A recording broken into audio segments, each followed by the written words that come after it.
Hi, my name's Ali and I work for the Fusion System as a therapeutic counsellor helping people with ME and fibromyalgia.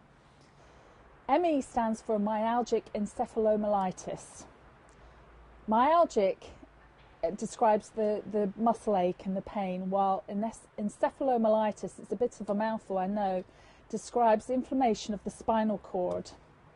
Now, fibromyalgia, according to the NHS Choices website, just means widespread chronic pain, and it's estimated around 250,000 people in the UK alone suffer from these conditions. So what causes ME or fibromyalgia? Well, that's the $50 million question. What does cause it? There seems to be three possible triggers. The first one seems to be a serious illness like a glandular fever infection or meningitis or some sort of flu. The next one is a traumatic event or emotional trauma. That again seems to be another cause that's documented to be the reason why people come down with ME. The last one, and the most frustrating of all, is the fact that there's no cause at all. It just happens. I spent a long time trying to figure out what actually made me so ill. I've always been a very active woman. I raised 5 children, had a demanding full-time job. I ran 2 marathons in 2007, and I volunteered as a counsellor at a local hospice. So there was no explanation at all as to why I got ill. And that, unfortunately, is one of the things that comes with this illness. When I finally was struck down with this disease, I was extremely frightened because I just didn't know what was wrong with me and if I was ever going to get better.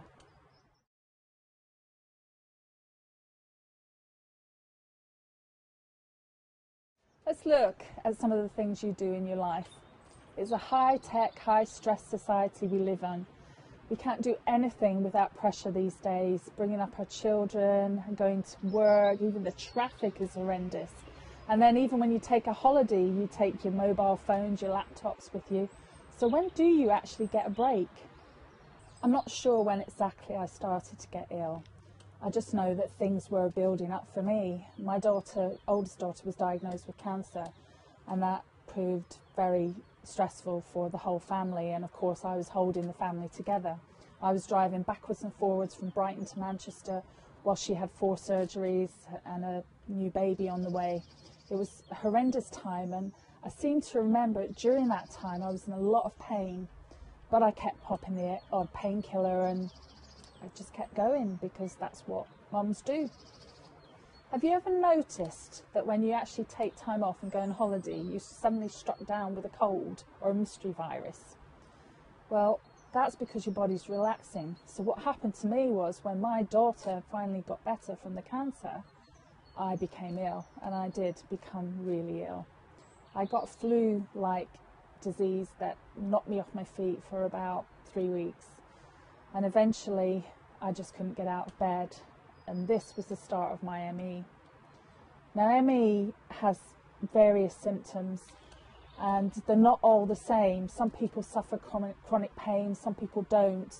Now, unfortunately, I had both. I had ME and fibromyalgia, so I was suffering the chronic pain as well, and it completely wiped me out.